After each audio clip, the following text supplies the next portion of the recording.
चलिए, तो profit and loss appropriation account तक मैंने सारा चीज़ बता दिया था। तो अब मैं स्टार्ट करने जा रहा हूँ एक प्रैक्टिकल क्वेश्चन, जो कि आपको मैंने बगल में दिखा रखा है। प्रैक्टिकल क्वेश्चन जो 1 है उसे ज़रा अच्छे से समझिएगा, ठीक है? पहले देखिए क्या होता है कि हम लोग स्टार्टिंग से ही ध्यान अगर नहीं देंगे थोड़ा-सा, तो आगे चल के बहुत ज़्यादा परेशानी हो जाएगा। तो हमें अपना जो बेसिक्स कॉन्सेप्ट रखना, जो जो भी हमारा बेसिक कॉन्सेप्ट्स हैं, उसे हम अच्छे से करेंगे तो हमें आगे कोई परेशानी नहीं होगा, ठीक है? चलिए, तो देखते हैं हम। Mister X and Y are partners sharing profit in the ratio of 2:1। X और वाई है, वो दोनों जो पार्टनर हैं और जो भी प्रॉफिट होता है उसे 2:1 के रेशियो में शेयर करते हैं, ठीक है? The under-mentioned trial balance was extracted from their books as at 31st March 2021। कह रहा है कि ये जो नीचे ट्रायल बैलेंस दिया हुआ है वो बनाया गया है, जो कि बुक है, बुक्स ऑफ अकाउंट है, जो कि 31 मार्च 2021 का है। तो ये जो 31 मार्च 2021 लिखा हुआ है, इसका मतलब ये समझेंगे कि जो भी जर्नल एंट्री 1 अप्रैल 2020 से लेकर और 31 मार्च 2021 तक हुआ होगा, उससे जो लेजर बनाए होंगे और उससे ये वाला ट्रायल बैलेंस बना होगा, ठीक है? ठीक है। फिर हमें यहाँ ट्रायल बैलेंस में क्रेडिट बैलेंस और डेबिट बैलेंस दिया हुआ है। यहाँ एक्स का जो कैपिटल है, वाई का कैपिटल है, दोनों दिया हुआ है। अच्छा, एक यहाँ पे एक चीज़ नोटिस करिएगा, आप लोग को कैसे ये मतलब कि यहाँ पे आप लोग को पता है कि एक्स का जो कैपिटल है वो क्रेडिट साइड में ही क्यों दिया है और वाई का जो कैपिटल है वो क्रेडिट साइड में ही क्यों दिया है? क्योंकि आप लोग जब जर्नल एंट्री करते हैं तो अगर कोई कैपिटल इंट्रोड्यूस होता है, अगर कोई कैपिटल इंट्रोड्यूस करता है, तो उस केस में अगर कैश अगर इंट्रोड्यूस कर रहा है कैपिटल के लिए अगर वो कैश इंट्रोड्यूस कर रहा है, तो हम लोग क्या जर्नल एंट्री करते हैं? Cash account debit to capital account. और टू कैपिटल अकाउंट लिखने का मतलब कैपिटल को हम लोग क्या करते हैं? क्रेडिट करते हैं। तो जब भी कैपिटल इंट्रोड्यूस होता है तो कैपिटल क्रेडिट होता है, तो उसका बैलेंस भी क्या आएगा? क्रेडिट बैलेंस आएगा।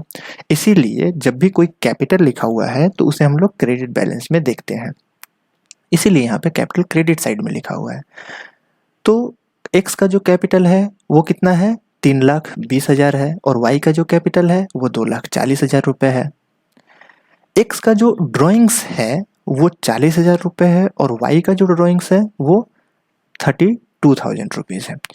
अब एक बात बताइए, यहाँ ड्राइंग्स को डेबिट साइड में क्यों लिखा है? क्योंकि जब हम ड्राइंग्स का जर्नल एंट्री करते हैं तो क्या करते हैं? ड्राइंग्स अकाउंट डेबिट और टू कैश, अगर वो कैश निकाला है ओनर, तो ड्राइंग्स को क्या कर रहे हैं? डेबिट कर रहे हैं। तो जब इसका लेजर बनाएंगे तो इसका बैलेंस भी क्या आएगा? डेबिट ही आएगा। तो डेबिट साइड में लिखा हुआ है।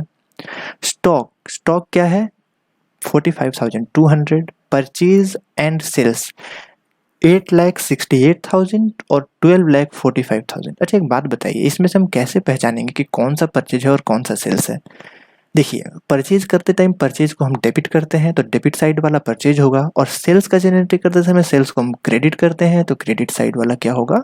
हमारा सेल्स होगा। परचेज का एंट्री क्या होता है? Purchase account debit to cash, और सेल्स का एंट्री क्या होता है? Cash account debit to sales. समझ रहे हैं ना? चलिए आगे। डेटर और क्रेडिटर्स, डेटर का डेबिट बैलेंस होगा और क्रेडिटर का क्रेडिट बैलेंस होगा। यानी डेटर का जो अमाउंट लिखा हुआ है वो 1,52,000 है और क्रेडिटर्स का जो अमाउंट है वो 48,000 रुपीज़ है। बिल्डिंग की बात करें तो बिल्डिंग यहाँ 6 लाख रुपीज़ का दिया हुआ है। Cash in hand 5,900। Bank overdraft मैंने आपको बताया था क्या होता है कि बैंक का निगेटिव बैलेंस, यानी बैंक में निगेटिव बैलेंस चल रहा है, जीरो से भी नीचे। कितना? 27,500। और ये क्या है? लाइबिलिटी है। कैश इन हैंड क्या है? एसेट्स है। बिल्डिंग क्या है? एसेट्स है। ठीक है, ध्यान रखिएगा। सैलरी टू स्टाफ ये प्रॉफिट एंड लॉस अकाउंट में जाएगा। क्यों? क्योंकि ये इनडायरेक्ट एक्सपेंसेस है। ठीक है, डायरेक्ट और इनडायरेक्ट एक्सपेंसेस थोड़ा सा आगे ये क्वेश्चन खत्म करने के बाद मैं क्लियर करूंगा। ठीक है, उसके बाद रेंट है, वो भी इनडायरेक्ट एक्सपेंसेस है। एडवर्टाइजिंग वो भी इनडायरेक्ट एक्सपेंस है। और ट्रेवलिंग एक्सपेंस वो भी इनडायरेक्ट एक्सपेंस है। इसके बाद यहाँ टोटल क्या हुआ है? लिख रहा है you are required to prepare profit and loss account, और क्या बोल रहा है? कि profit and loss appropriation account for the year in 31st March 2021 and the balance sheet as on date. कह रहा है कि उस दिन का बैलेंस शीट भी बनाना है। देखिए यहाँ पे बैलेंस शीट क्या लिखा है, balance sheet as on that date, यानी उस दिन का। बैलेंस शीट किसी एक दिन का बनाया जाता है, लेकिन जो प्रॉफिट एंड लॉस है वो फॉर द ईयर एंड, मतलब पूरे साल का। कौन से साल का, जो साल खत्म हो रहा है कब, 31 मार्च 2021। यानी इसका मतलब क्या, 1 अप्रैल 2020 से लेके 31 मार्च 2021 तक के ईयर के बारे में ये बात बोल रहा है। ठीक है, चलिए। कह रहा है कि ये कुछ एडजस्टमेंट्स हैं, क्या है, क्लोजिंग स्टॉक दिया हुआ है। कह रहा है कि डेप्रिसिएशन चार्ज करना है, डेप्रिसिएशन के बारे में बताता हूँ मैं। उसके बाद कह रहा है कि आउटस्टैंडिंग रेंट है, आउटस्टैंडिंग रेंट कितना है, 2400 रुपये, इसके बारे में भी बताऊंगा। और पार्टनर्स जो है वो इंटाइटल है इंटरेस्ट ऑन कैपिटल, यानी उन्हें पार्टनर्स को इंटरेस्ट ऑन कैपिटल देंगे। अच्छा एक बात बताइए, जो भी पार्टनर्स को पेमेंट होता है वो कहाँ होता है, पार्टनरशिप के एप्रोप्रिएशन अकाउंट में होता है, यानी profit and loss appropriation account में ये सब जो भी ट्रांजैक्शन का एंट्री होगा या जो भी ट्रीटमेंट होगा वो कहाँ होगा, profit and loss appropriation account में होगा। ठीक है, तो ये सब चीज़ थोड़ा ध्यान रखना है आप लोगों को। तो आइए, अभी मेरा एक काम जो था वो था डायरेक्ट एक्सपेंसेस और इनडायरेक्ट एक्सपेंसेस। देखिए बहुत इंपॉर्टेंट है, ठीक है, क्योंकि पार्टनरशिप में आपको बार बार profit and loss account, trading account बनाने के लिए आएगा। तो अगर आप लोगों को पता नहीं होगा कि किसे बोलते हैं डायरेक्ट एक्सपेंसेस और किसे बोलते हैं इनडायरेक्ट एक्सपेंसेस, तो आप लोग बहुत परेशान होइएगा। तो इसीलिए समझिएगा। देखिए, जो एक्सपेंसेस है, जो भी एक्सपेंसेस है उसे हम लोग दो भाग में बांटते हैं। एक को बोलते हैं डायरेक्ट एक्सपेंसेस और एक को बोलते हैं इनडायरेक्ट एक्सपेंसेस। ठीक है, देखो डायरेक्ट एक्सपेंसेस का मतलब क्या होता है कि वैसा एक्सपेंस जिसके वजह से हम जब किसी भी प्रोडक्ट का कॉस्ट डिटरमाइन करें उसमें ऐड करें।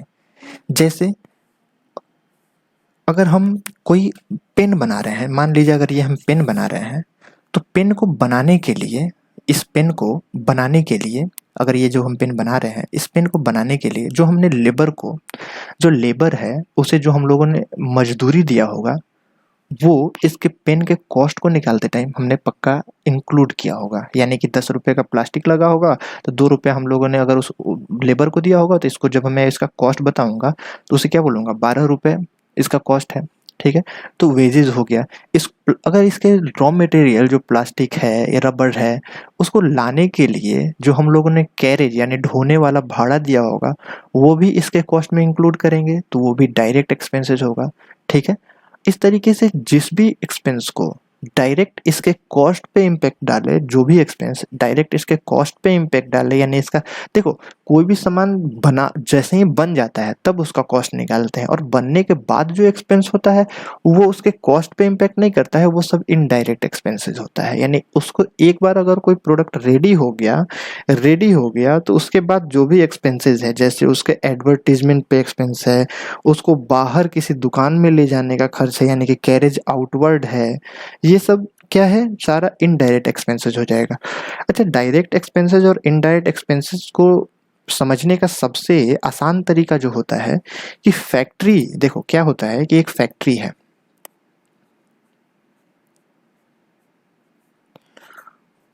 एक फैक्ट्री है,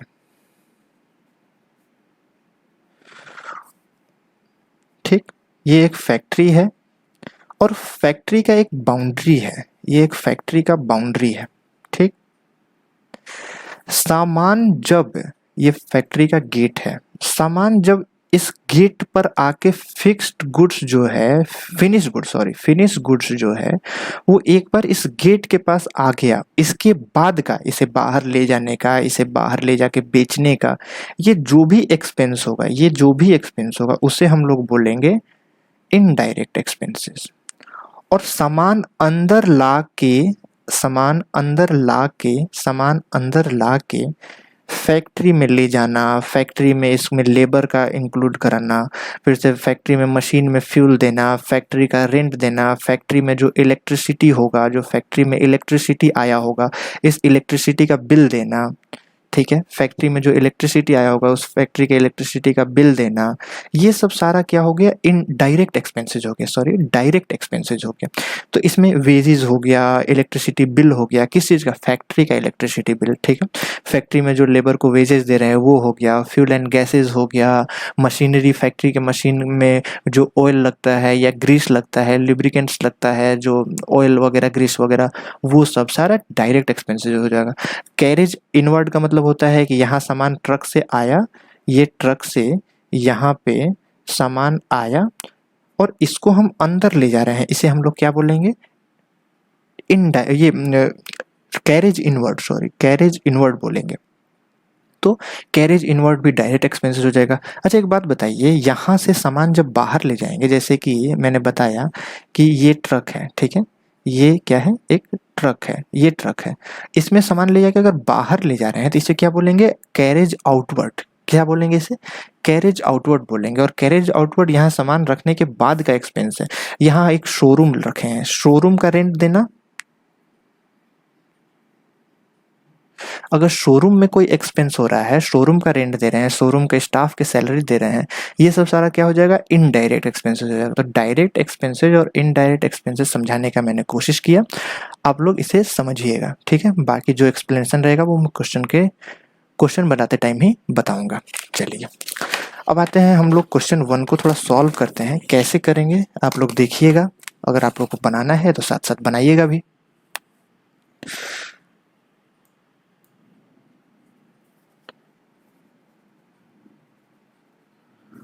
क्वेश्चन नंबर 1, क्वेश्चन नंबर 1 सबसे पहले हम अपना क्या बनाएंगे, एक फॉर्मेट बनाएंगे।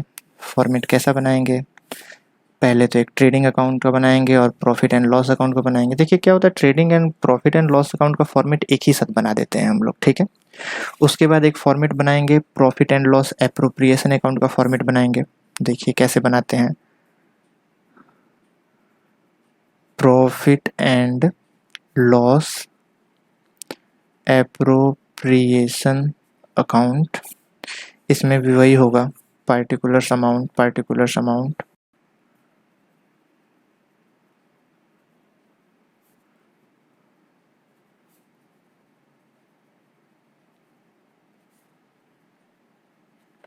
ठीक।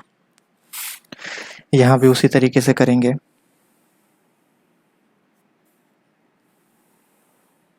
क्या, पार्टिकुलर अमाउंट,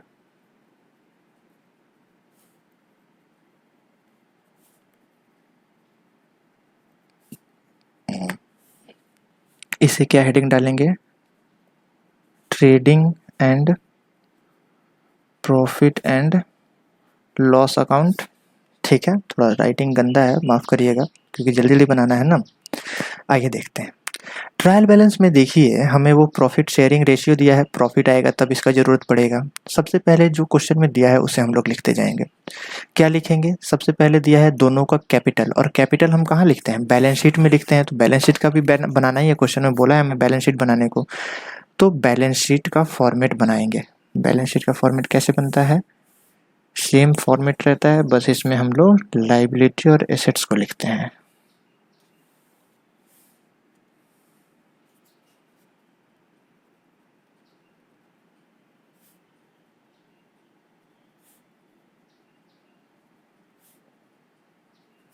बैलेंस शीट,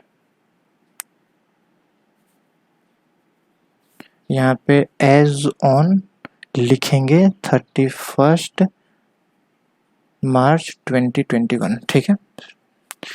31 मार्च 2021 हो जाएगा। तो सबसे पहले हमें क्या करना है, दोनों का कैपिटल लिखना है। तो दोनों का कैपिटल लिख देंगे। कैसे लिखेंगे, एक्स कैपिटल कितना दिया है, 3,20,000 लिख दिया। फिर बोल रहा है, यहाँ थोड़ा जगह छोड़ेंगे कि हो सकता है उसने ड्राइंग्स किया हो या फिर से उसे प्रॉफिट का भी शेयर देना है। तो इसमें यहाँ पे हम लोगों, जैसा मैंने सोल प्रोप्राइटरशिप का अकाउंटिंग करते समय यहाँ पे बताया था, यहाँ पे आपको कि हम लोग क्या करते हैं, कैपिटल में ऐड कर देते हैं प्रॉफिट को और लेस कर देते हैं ड्राइंग्स को। तो यहाँ 2 ओनर हैं, तो इन उस तरीके का मेरे को 2 चीज़ बनाना होगा। तो यहाँ पे एक चीज़ मैंने कैपिटल तो लिख दिया, यहाँ पे लेस कर दूंगा ड्राइंग्स और ऐड कर दूंगा प्रॉफिट का जो उसका शेयर होगा एक्स का। तो इसीलिए हमें 2 लाइन यहाँ पे छोड़ के लिखेंगे, 3 ही छोड़ देते हैं ना, क्या दिक्कत है। वाइज कैपिटल, वाई का कैपिटल कितना है 2,40,000, यहाँ पे हमने लिख दिया। ठीक है, देखिए जस्ट नीचे में क्वेश्चन में दिया हुआ है ड्राइंग्स, ड्राइंग्स कितना दिया हुआ है 40,000, तो लेस कर देंगे ना, लेस ड्राइंग्स कितना 40,000, एक्स का है ना, हाँ एक्स का है 40,000, यहाँ पे लेस कर देंगे वाई का ड्राइंग्स कितना 30,000, सॉरी 32,000, ये लेस कर देंगे। अभी टोटल फिगर नहीं लिखेंगे क्योंकि इसमें भी और लेस और ऐड करना है। कह रहा है opening stock, opening stock balance sheet में लिखते हैं क्या, नहीं, क्लोजिंग स्टॉक को लिखते हैं। जो भी बैलेंस शीट में जो स्टॉक लिखते हैं, ये बैलेंस शीट कब का बन रहा है, साल के लास्ट डेट का बन रहा है, तो ये उस दिन का स्टॉक लिखेंगे, इसीलिए यहाँ पे क्लोजिंग स्टॉक लिखेंगे। ओपनिंग स्टॉक हम लोग कहाँ लिखते थे, एक सेकेंड रुक जाइएगा जरा।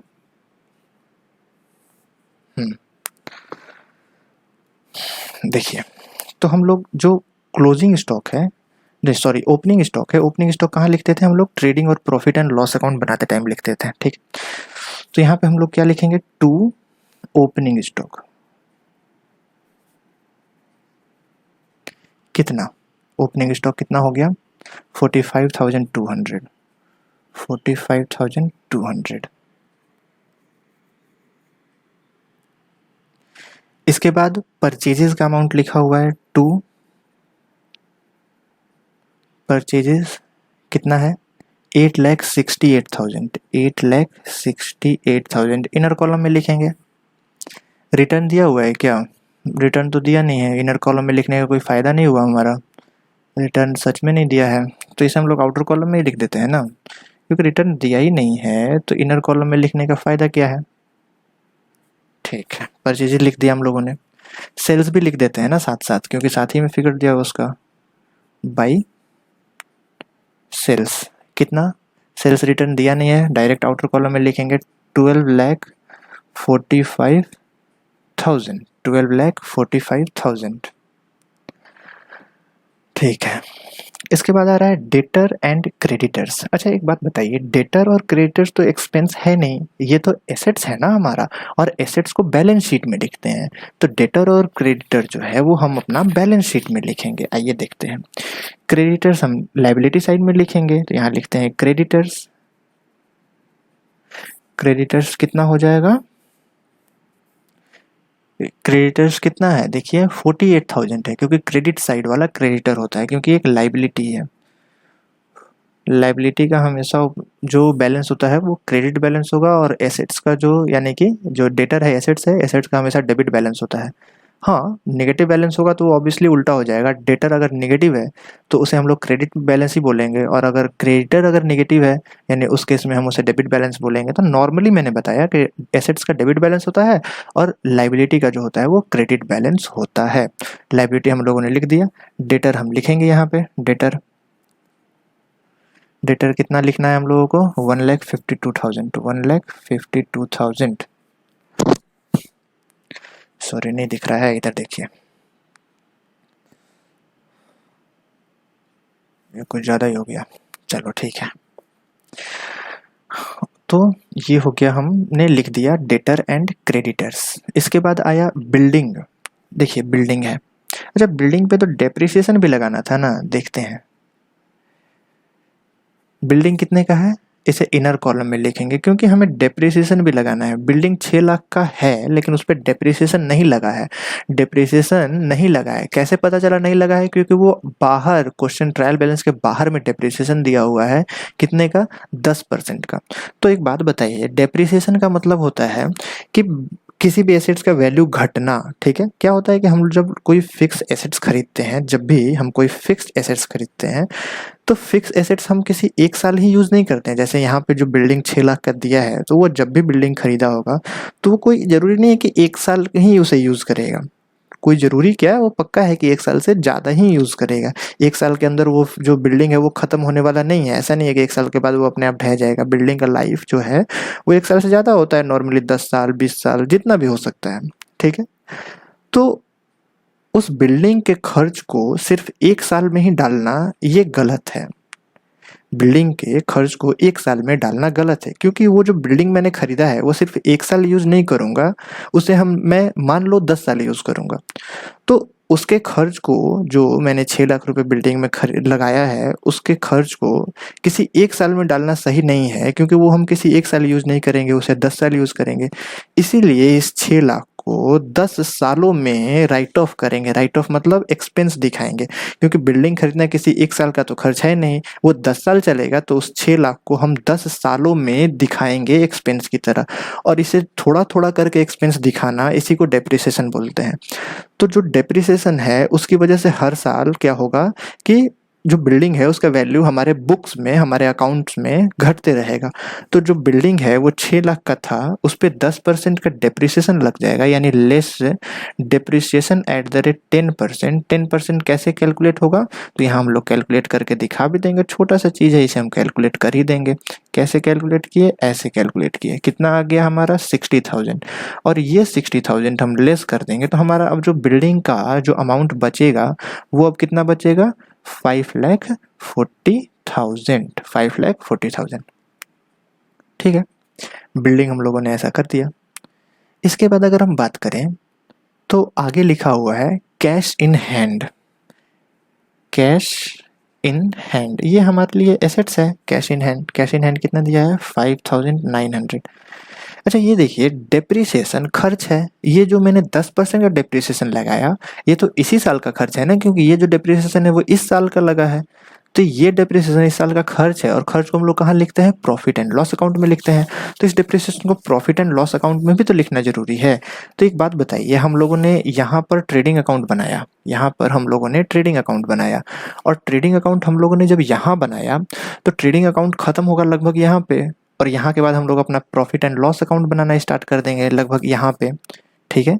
यहाँ से हम लोग अपना profit and loss account banana start कर देंगे। तो प्रॉफिट एंड लॉस अकाउंट में जाएगा ना डेप्रिसिएशन, क्योंकि डेप्रिसिएशन डायरेक्ट एक्सपेंस तो है नहीं, इनडायरेक्ट एक्सपेंसेस होता है, इसीलिए प्रॉफिट एंड लॉस अकाउंट में जाएगा। तो यहाँ हम लोग क्या लिखेंगे, टू डेप्रिसिएशन। कितना डेप्रिसिएशन लगाना है हमें, 60,000 का मैंने कैलकुलेट कर लिया था। अगर आपको यहाँ भी दिखाना है तो आप नॉर्मली यहाँ पे 6 लाख का 10% कैलकुलेट कर सकते हैं, ठीक है। तो यहाँ पर 60,000 हो जाएगा। इसके बाद कह रहा है cash in hand bank overdraft. Cash in hand के बाद बैंक ओवरड्राफ्ट। अच्छा एक बात बताइए, मैंने आपको बताया था बैंक ओवरड्राफ्ट क्या होता है। बैंक ओवरड्राफ्ट क्या होता है, लाइबिलिटी होता है। तो बैंक ओवरड्राफ्ट लाइबिलिटी है, तो लाइबिलिटी साइड में लिखेंगे बैंक ओडी। शॉर्ट में मैंने ओडी लिखा है, आप लोग पूरा ओवरड्राफ्ट लिखिएगा, ठीक है। 27,500। इसके बाद अगर हम बात करें salaries to staff, rent, advertisement expenses और ट्रेवलिंग एक्सपेंसेस, ये सारा इनडायरेक्ट एक्सपेंसेस है, और ये सारा प्रॉफिट एंड लॉस अकाउंट बनाने में जाएगा। तो अब हम लोग प्रॉफिट एंड लॉस अकाउंट बनाएंगे तो उसमें लिखेंगे। तो यहाँ हम लोग लिख देते हैं to salary to staff, to rent, to advertisement expenses और टू ट्रेवलिंग एक्सपेंसेस। कितना कितना सब लिखेंगे यहाँ पे, 74,700, 26,400, 5,000, 31,300, ठीक है। ये हमने लिख लिया। नीचे एडजस्टमेंट्स में बोल रहा है कि हमारा जो क्लोजिंग स्टॉक है वो 64,000 है। तो क्लोजिंग स्टॉक तो हम लोग ट्रेडिंग अकाउंट में भी लिखते हैं, सेल्स के जस्ट नीचे। तो यहाँ लिखेंगे, क्या लिखेंगे हम लोग यहाँ पे, closing stock by closing stock कितना, 64,000। देखिए एक चीज़ मैं बता दे रहा हूँ, उसका लॉजिक मैं कभी फिर बताऊंगा, ठीक है, क्योंकि अभी आप लोग शायद ना समझे इस लॉजिक को, ठीक है। तो क्या होता है कि अगर क्लोजिंग स्टॉक ट्रायल बैलेंस के बाहर दिया होता है तो उस केस में हम लोग ट्रायल बैलेंस में, ट्रेडिंग अकाउंट में और बैलेंस शीट में दोनों में लिखते हैं। यानी कि ट्रेडिंग अकाउंट में हम लोग यहाँ लिखेंगे और बैलेंस शीट में उसके एसेट साइड में लिखेंगे। और अगर ट्रायल बैलेंस के अंदर अगर क्लोजिंग स्टॉक दिया है तो उसे हम क्या करेंगे कि ट्रेडिंग अकाउंट में नहीं लिखेंगे और हम लोग सिर्फ और सिर्फ बैलेंस शीट में लिखेंगे। अगर आप लोगों को लगता है कि लॉजिक मैं समझ जाऊंगा तो मैं लॉजिक थोड़ा सा बता देता हूँ कि अगर वो क्लोजिंग स्टॉक ट्रायल बैलेंस के अंदर लिखा है तो जो परचेजेस दिया होगा वो एडजस्टेड परचेज दिया होगा, और एडजस्टेड परचेज का मतलब होता है कि परचेज में से क्लोजिंग स्टॉक घटा होता है, और परचेज में से क्लोजिंग स्टॉक पहले ही घट गया है तो हम वापस से ट्रेडिंग अकाउंट में क्लोजिंग स्टॉक नहीं लिखेंगे, क्योंकि ऐसा करने से हमारा ग्रॉस प्रॉफिट में गड़बड़ हो जाएगा, क्योंकि दो इफेक्ट आ जाएगा क्लोजिंग स्टॉक का। ठीक है, जिसको समझ में आ गया अच्छी बात है, जिसको नहीं आया बाद में कभी समझाएंगे। तो अब हम लोगों ने लिख लिया, डेप्रिसिएशन का हमने चार्ज कर लिया। देखो यहाँ पे जो रेंट है वो कह रहा है कि 2400 का आउटस्टैंडिंग रेंट है। आउटस्टैंडिंग रेंट आपको मैंने बताया था कि profit and loss account accrual basis पे चलता है। एक्रूअल बेसिस मतलब चाहे किसी एक्सपेंस का पेमेंट हुआ है या नहीं हुआ है उससे हमें कोई फर्क नहीं पड़ता है, अगर वो एक्सपेंस उस साल से रिलेट करता है तो उस साल में पूरा लिखेंगे, और कोई इनकम चाहे रिसीव हुआ है या नहीं हुआ है अगर उस ईयर से रिलेट करता है तो वो हम पूरा का पूरा इनकम रिकॉर्ड करेंगे। तो एक बात बताइए, यहाँ रेंट मैंने 26,400 लिख दिया और बोल रहा है कि अभी भी आउटस्टैंडिंग रेंट है, यानी रेंट लग गया है, दिए नहीं है। कितना नहीं दिए हैं? तो 2400 मैंने नहीं दिया है, तो रेंट अब कितना हो जाएगा, यानी 26,400 में ऐड कर देंगे आउटस्टैंडिंग। आउटस्टैंडिंग ऐड करने का रीजन क्या है? क्योंकि चाहे पेमेंट हुआ है या नहीं हुआ है, प्रॉफिट एंड लॉस अकाउंट में पूरा का पूरा रेंट दिखेगा, पूरे साल का रेंट दिखेगा, इसीलिए मैंने आउटस्टैंडिंग को ऐड कर दिया है। अब यहाँ पे अच्छे प्रेजेंटेशन के लिए हम लोग लिख सकते थे 26,400, नीचे में ऐड आउटस्टैंडिंग 2400, लेकिन अब जगह नहीं है, चलिए हम लोग एडजस्ट कर लेंगे। तो इसको हम दोनों को अगर ऐड करेंगे तो 26,400 ऐड 2400 आ जाएगा हमारा 28,800, 28,800 आ जाएगा। ठीक, ये हो गया, यहाँ तक हो गया। एक बात बताइए, जो रेंट है जो कि आउटस्टैंडिंग है, तो आउटस्टैंडिंग मतलब बकाया रेंट, रेंट देना बाकी है, रेंट लग चुका है अभी तक दिए नहीं है, वो हमारा लाइबिलिटी है, इसीलिए हम लोग क्या लिखेंगे, आउटस्टैंडिंग रेंट। कितना? 2400 का। ठीक है, अब हम बात करते हैं पैकअप का, क्योंकि अब इसके बाद जो नीचे फोर्थ पॉइंट में दिया है वो सारा चीज कहाँ होता है, वो सारा चीज होता है हमारे profit and loss appropriation account में, क्योंकि ये जो है वो सैलरी इंटरेस्ट ऑन कैपिटल दे रहा है पार्टनर को और सैलरी दे रहा है पार्टनर को, तो पार्टनर को जो भी पेमेंट होता है वो प्रॉफिट एंड लॉस अकाउंट में नहीं लिखते हैं, उसे कहाँ लिखते हैं, profit and loss appropriation account में लिखते हैं। ठीक है, तो एप्रोप्रिएशन अकाउंट में लिखते हैं, देखते हैं एप्रोप्रिएशन अकाउंट बनाएंगे, पहले तो इसे पैकअप करेंगे ना। देखिए टोटल करते हैं यहाँ पे, ठीक है, 12,45,000 प्लस 64,000 कितना आया हमारा, 13,09,000। यहाँ पे हम लोग लिख देंगे 13,09,000। ठीक है, इसके बाद क्या करेंगे, 13,09,000 में इन दोनों को माइनस कर देंगे। क्या क्या माइनस करेंगे, 45,200 माइनस 8,68,000, तो हमारा आ गया 3,95,000, 3,95,800। देखिए 3,95,800, तो यहाँ हम लिखेंगे टू ग्रॉस प्रॉफिट कितना, 3,95,800, और यहाँ पर भी जो टोटल करेंगे तो वही आ जाएगा 13,09,000। और ये ग्रॉस प्रॉफिट, जैसा कि मैंने आपको बताया था कि ये जो ग्रॉस प्रॉफिट है, ये ग्रॉस प्रॉफिट यहाँ आ जाएगा। तो ग्रॉस प्रॉफिट कैसे लिखेंगे, by gross profit carried down, और यहाँ था बॉट डाउन, यहाँ बैलेंसिंग फिगर लिख सकते हैं, बैलेंसिंग फिगर यहाँ पे लिख देंगे। बैलेंसिंग फिगर लिखने के बाद ये जो फिगर है वो कितना है, 3,95,800। अब इस 3,95,800 में से हम माइनस करते जाएंगे, किसको किसको माइनस करेंगे, इन सबको माइनस करेंगे।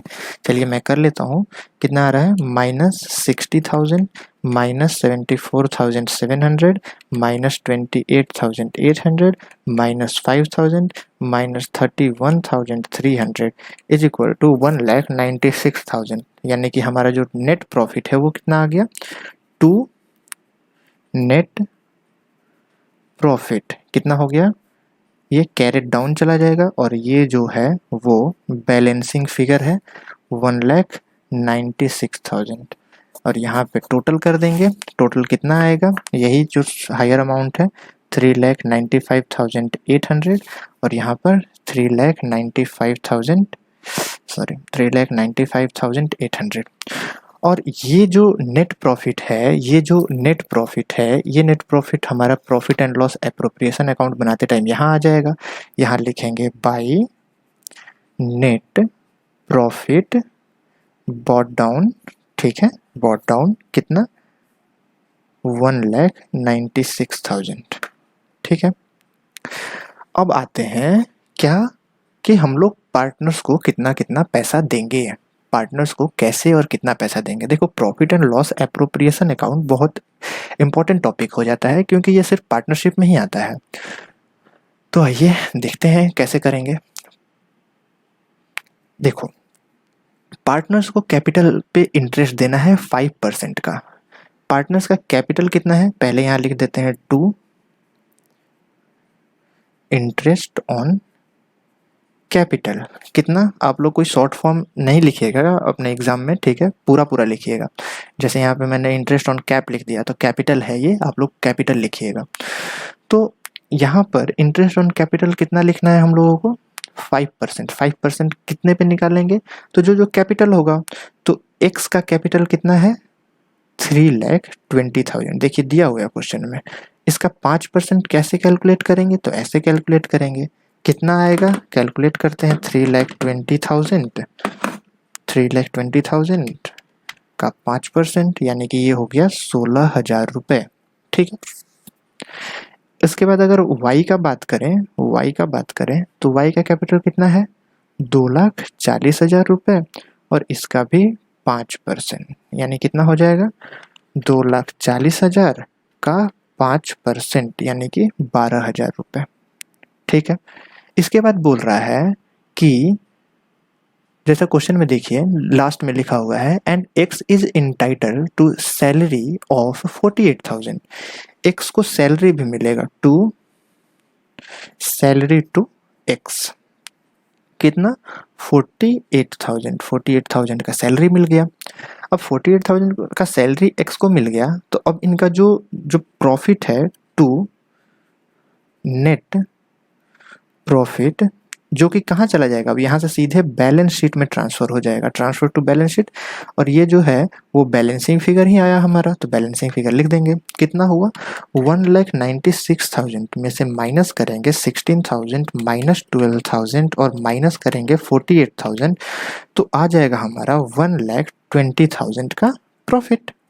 अब ये जो 1,20,000 का जो प्रॉफिट है वो पार्टनर्स में कैसे बटेगा, लिखा हुआ है 2:1 देखिए क्वेश्चन में सबसे स्टार्टिंग में लिखा है 2:1, तो कैसे कैलकुलेट करेंगे 2:1, तो देखिए x को कितना मिलेगा, x को 2:1 में 2 वाला पार्ट मिलेगा, तो क्या करेंगे 1,20,000, देखिए ऐसा फिगर मतलब कि कैसे करना था आप लोग, यहाँ पे पास जगह नहीं है, ये 1,20,000 इनर कॉलम में जाएगा, x और y करके क्या करेंगे कि इन दोनों का अलग अलग शेयर दिखाएंगे, तो 1,20,000 मल्टीप्लाइड बाई 2 डिवाइडेड बाई 3 ये जो अमाउंट आएगा वो x को मिलेगा और y को क्या मिलेगा, y को मिलेगा 1,20,000 मल्टीप्लाइड बाई 1/3 ये शेयर जो मिलेगा वो y को मिलेगा। कैसे कैलकुलेट करके देखें कितना कितना फिगर आ रहा है 1,20,000 multiplied by 2 divided by 3 is equal to 80,000, x को कितना मिलेगा 80,000 रुपीज मिलेगा और y को कितना मिलेगा, y को मिलेगा 1,20,000 डिवाइडेड बाई 3 यानी कि 40,000 रुपीज मिलेगा, ठीक है। 80,000 और 40,000 ये जो अमाउंट मिलेगा वो x और y को मिलेगा, ठीक है, ठीक है।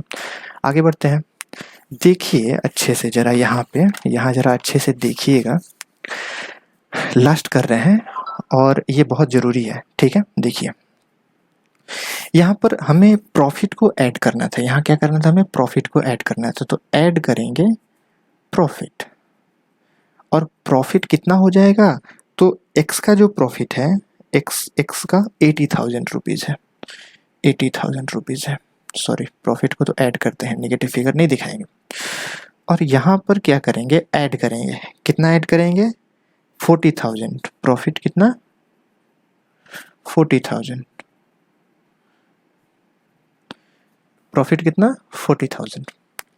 एक बात बताइए, अब प्रॉफिट मिले या कुछ भी मिले वो तो प्रॉफिट का पार्ट है ना, तो इसके बाद ये जो इंटरेस्ट ऑन कैपिटल है और सैलरी टू एक्स है ये भी उनके कैपिटल में ऐड हो जाएगा।